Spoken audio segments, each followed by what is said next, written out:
কড়াইয়ে সরিষার তেল গরম হচ্ছে, ঘর জুড়ে গরম মশলার ঘ্রাণ। আজ আমরা রাঁধব একদম রেস্তোরাঁর মানের বিফ ভুনা। হাতে চামচ থাকুক, চোখ থাকুক চুলার দিকে, শুধু কান পেতে রাখুন, বাকিটা আমি বলে দিচ্ছি। বিফ ভুনার আসল প্রাণ একটাই, তাড়াহুড়ো নয়, ধীরে কষানো। ধীরে কষালেই মাংস নরম হয়, মশলা গভীরে বসে, আর শেষে তেল ছেড়ে ভেসে ওঠে। আমরা রাঁধব ৬ জনের জন্য। প্রস্তুতিতে মিনিট ২০, রান্নায় ঘণ্টাখানেক। উপকরণ খুব সহজ। গরুর মাংস ১ কেজি, হাড়সহ নিলে স্বাদ আরও গভীর হয়। পেঁয়াজ কুচি ২ কাপ, আদা রসুন বাটা ২ টেবিল চামচ। এবার আসি মশলায়।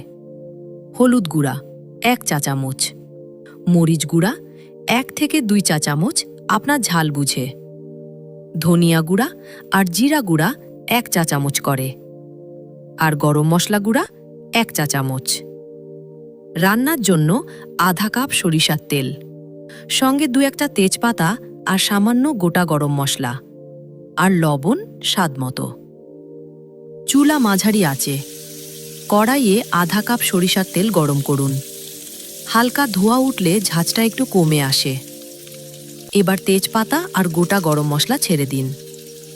এখন ২ কাপ পেঁয়াজ কুচি দিন, আর নাড়তে থাকুন যতক্ষণ না সোনালি হয়।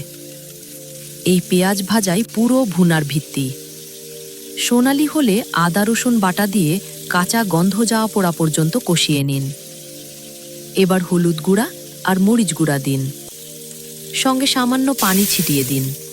এতে মশলা পোড়ে না, রংটা হয় উজ্জ্বল লাল সোনালি। অল্প আঁচে একটু কষান যতক্ষণ না হলুদের কাঁচা গন্ধ চলে যায়। মনে রাখবেন, হলুদ পুড়লে স্বাদ তেতো হয়ে যায়, তাই আঁচটা খেয়াল রাখুন। এবার ধনিয়া আর জিরা গুঁড়া দিন। তারপর ১ কেজি মাংস ঢেলে দিন। আঁচ বাড়িয়ে মাংসটা মশলার সঙ্গে ভালোভাবে মাখিয়ে কষান। প্রথমে মাংস থেকে পানি বেরোবে, নাড়তে থাকুন, সেই পানি আবার টেনে না আসা পর্যন্ত। এই ধাপে মাংসের গায়ে মশলার একটা পরত বসে যায়। এবার স্বাদ মতো লবণ দিন। ঢাকনা দিয়ে ঢেকে আঁচ কমিয়ে দিন। মাংস তার নিজের পানিতে ধীরে সেদ্ধ হবে। শুকিয়ে এলে অল্প গরম পানি দিতে পারেন।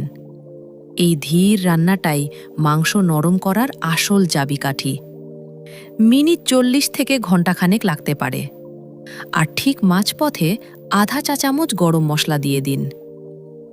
এখন সবচেয়ে জরুরি চিহ্নটা খেয়াল করুন। মাংস নরম হয়ে মশলা থেকে তেল আলাদা হয়ে উপরে ভেসে উঠবে। একেই বলে তেল ছেড়ে আসা, আর এটাই বলে দেয় আপনার ভুনা তৈরি। এবার বাকি আধা চা চামচ গরম মশলা আর কিছু ধনেপাতা ছিটিয়ে দিন। ঢেকে ২-৩ মিনিট দমে রাখুন। শেষ মুহূর্তে দেওয়া এই গরম মশলাই ঘর জুড়ে তাজা ঘ্রাণ ছড়ায়।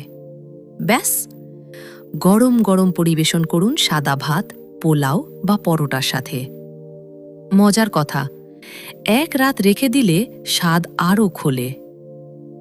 আজকের রান্নায় যত মশলা লাগলো, তাজা সদ্য ভাঙানো হলে পার্থক্যটা মুখেই টের পাবেন।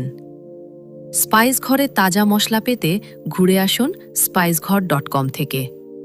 ভালো থাকুন, ভালো রাঁধুন।